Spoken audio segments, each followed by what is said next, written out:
La tarde del 24 de diciembre les sorprendió un despoblado, a caballo y con anuncios de tormenta. Era la hora en que en invierno de repente se apaga la claridad del día como si fuese de lámpara y alguien diese vuelta a la llave sin transición.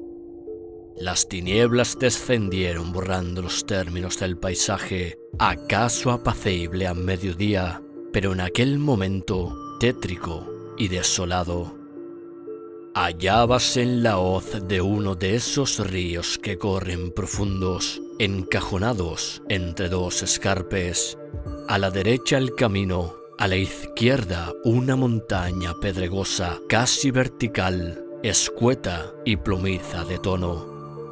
Allá abajo no se divisaba más que una cinta negruzca, donde moría culebreando aspid de carmín un reflejo roto del poniente. Arriba, densas masas erguidas, formas extrañas, fantasmagóricas. Todo solemne, y aún pudiera decirse que amenazador. No pecaba Mauricio de cobarde, y sin embargo, le impresionó el aspecto de la montaña. Sintió deseos de llegar cuanto antes al pazo, del cual les separaban aún 3 largas leguas, y animó con su voz y la espuela su montura, que empinaba las orejas recelosa. Arreció el viento y le obligó a atar el sombrero con un pañuelo bajo la barba. El trueno, lejano aún, retumbó misteriosamente. Ráfagas de lluvia azotaron la cara del jinete, que ahogó un juramento. Aquello era mala sombra. Justamente empezaba a llover a la mitad del camino. Al punto mismo, el caballo se encabritó y pegó un bote de costado. Entre la maleza había salido un bulto. Echaba ya Mauricio mano al revólver que llevaba en el bolsillo interior de la zamarra cuando oyó estas palabras. «Una limosna, por amor de Dios, que va a nacer. Una limosnita, señor». Mauricio, tranquilizándose, miró enojado al que en tal sitio y ocasión cometía la importunidad de pedir limosna. Era un hombrachón alto, descalzo de pie y pierna, que llevaba al hombro unas alforjas y se apoyaba en recio garrote. La oscuridad no permitía distinguir cómo tenía el rostro. La ancianidad se adivinaba en lo cascado de su voz y en el vago reflejo plateado de las greñas blancas. «Apártese», murmuró impaciente el señorito. «¿No ve que el caballo se asusta? Si me descuido, al río iré de cabeza. Vaya unas horas de pedir y un sitio a propósito para saltar adelante de la montura. ¡Brutos!». El pordiosero se había quedado como hecho de piedra. «¿Dónde está el río?», gritó con hondo terror. «¿No es aquí el camino de la iglesia de Cimais? Señor, no me desampare. Soy un ciego. Nuestra Señora le conserve la vista. Pobre del que no ve». Mauricio comprendió. El viejo sin ojos se había perdido, ignorando dónde se encontraba, y para no despeñarse necesitaba un guía. Sí, convino, necesitaba un guía. ¿Y quién iba a ser? ¿Él? ¿Mauricio Acuña?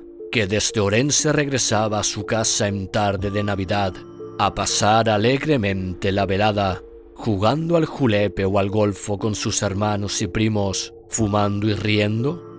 Si sujetaba el paso de su caballo al lento andar de un ciego, si torcía, su rumbo cara a la iglesia de Cimais, distante buen rato, a qué santas horas iba a hacer su entrada en la sala del Pazo de Portomelor. Un instante titubeó.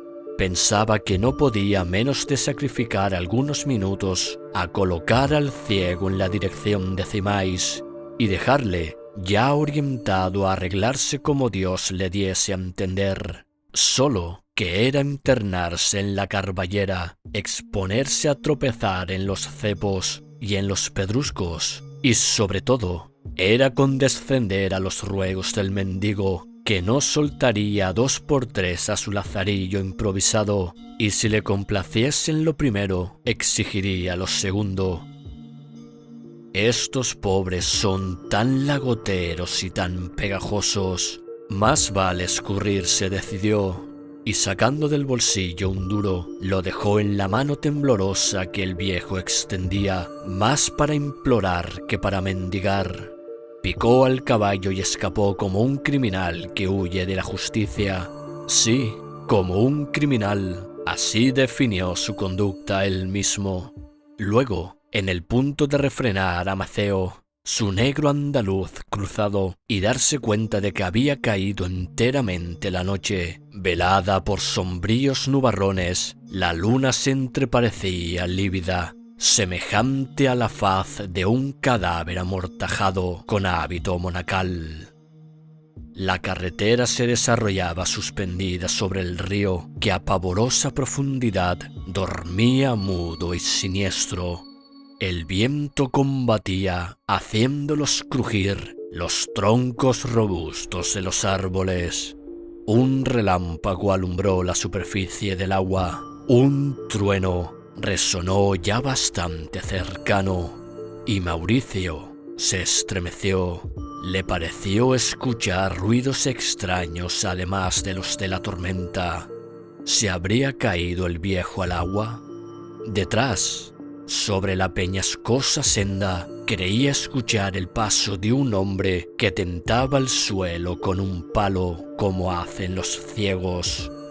Absurdo evidente, pues con la galopada que Maceo había pegado ya, quedaría el mendigo atrás 1/4 de legua. Lo cierto es que Mauricio juraría que les seguía alguien.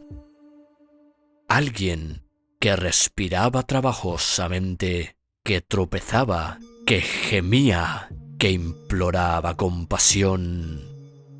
Invencible desasosiego le impulsó a apurar nuevamente a su montura para alcanzar pronto el cruce en que la carretera se desvía del río, cuya vista le sugiere el temor de una desgracia. ¿Se habrá caído? Lo que a Mauricio le acongojaba era la idea de haber abandonado a un ciego en tal noche. Pero ¿cómo fue capaz? Si parece mentira, me lo contarían después y no lo creería. Hoy no debía dejar solo a un infeliz, cavilaba, hincando la espuela en los ijares de Maceo.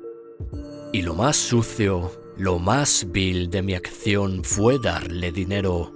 ¡Dinero! Si a estas horas flota en el Sil su cuerpo, ¿el dinero de qué le sirve? Creemos que el dinero lo arregla todo.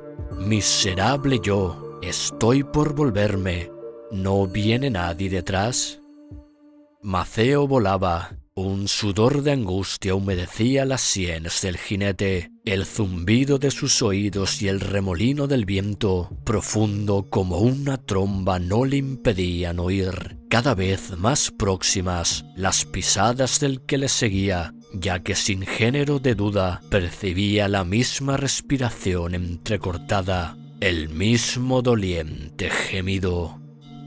Y el caso es que no se atrevía a volverse, porque, si se volviese, quizá vería la figura del ciego mendigo, alto, descalzo de pie y pierna, con el zurrón al hombro, el cayado en la mano y reluciente en la oscuridad de plata con sus blancas greñas. ¿Estaré loco?, pensó. «Ea, ánimo, debo volverme». Y no se volvía. Su garganta apretada, su corazón palpitante le hacían traición.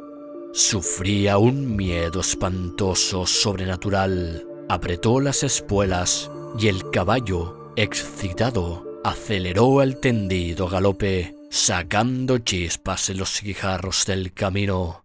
La tempestad estaba ya encima, el relámpago brilló, un trueno formidable rimbombó sobre la misma cabeza del señorito, aturdiéndole.